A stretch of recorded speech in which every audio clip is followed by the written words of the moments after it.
स्वामी विवेकानंद यांचे व्यक्तित्व व कर्तृत्व हे सर्वश्रुत आहे। स्वामी विवेकानंदांच्या कर्मयोगांचा सिद्धांत मांडून कर्मयोग हा जीवनाचा गाभा आहे असे प्रतिपादन सुप्रसिद्ध वक्त्या व विचारवंत डॉक्टर कमलाताई ठाकर यांनी केले। स्वामी विवेकानंद जयंतीनिमित्त विवेकानंद केंद्र कन्याकुमारी शाखा बार्शी व भगवंत देवस्थान ट्रस्ट बार्शी यांच्या वतीने भगवंत मंदिरात स्वामी विवेकानंद कर्मयोगी संत या विषयावर त्या व्याख्यान देत होत्या। पुढे बोलताना डॉक्टर ठाकर म्हणाल्या, स्वामीजींची जीवनयात्रा महान संदेश असून त्यांची भूमिका समजून घेणे काळाची गरज आहे।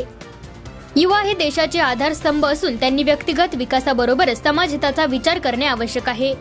युवकांना संबोधून त्या म्हणाल्या, जो अभिजात असतो त्याचा संघर्ष स्वतःशी असतो। हा संघर्ष करताना सत्याला अभिनिवेश नसतो हे उद्गार त्यांनी काढले। त्याचप्रमाणे हृदय अद्वैताचे अधिष्ठान आहे। ज्ञानसंपत्तीचा विचार मांडताना त्या म्हणाल्या, जिथे ज्ञानाचे दर्शन घडते तिथे प्रदर्शन नसते।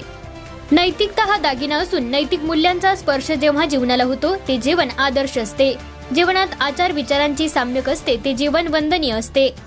समाजातील अपवृत्तीचा विचार करताना त्यांनी स्पष्ट केले की कधी कधी मोठ्यांचा सत्कार होतो पण माणुसकीचा होत नाही। जेथे माणूस जोडला जातो तेथे देश जोडला जातो।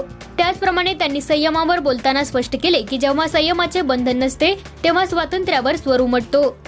विवेकानंदांच्या जीवनातील गोष्टींना उजाळा देत मनाची ताकद जग जिंकण्याचे बळ देते असे त्या म्हणाल्या।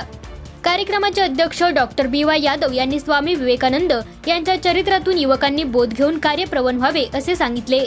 त्याचप्रमाणे त्यांनी युवकांच्या क्षमता व कलागुणांना वाव देण्यासाठी अशा कार्यक्रमांची गरज स्पष्ट केली। कार्यक्रमाचे प्रास्ताविक प्राध्यापक ज्योती डोळस यांनी केले। प्रमुख पाहुण्यांचा परिचय प्राध्यापक डॉक्टर अबोली सुलाखे यांनी करून दिला।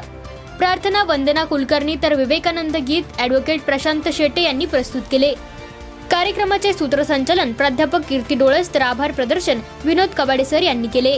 कार्यक्रम यशस्वीतेसाठी अमृता रंगदाळ, कोमल कबाडे, मुकुंद शेठ कुलकर्णी, सुरेश भाऊ हलमे, प्राध्यापक डॉक्टर राहुल पालके, अमोल सुलाखे, मुकुंदराज कुलकर्णी, ॲडव्होकेट बिरप्पा तुपे, सुधीर बापू माईनकर, वसेकर सर, केदार बेताळे, संजय निरंजन, यल्लप्पा कट्टीमनी, विवेक धर्मराव, महेश महामुनी, सुनीत दहिवाले, विजय घुमरे, यशराज कबाडे, विलास शिंदे आदींनी सहकार्य केले।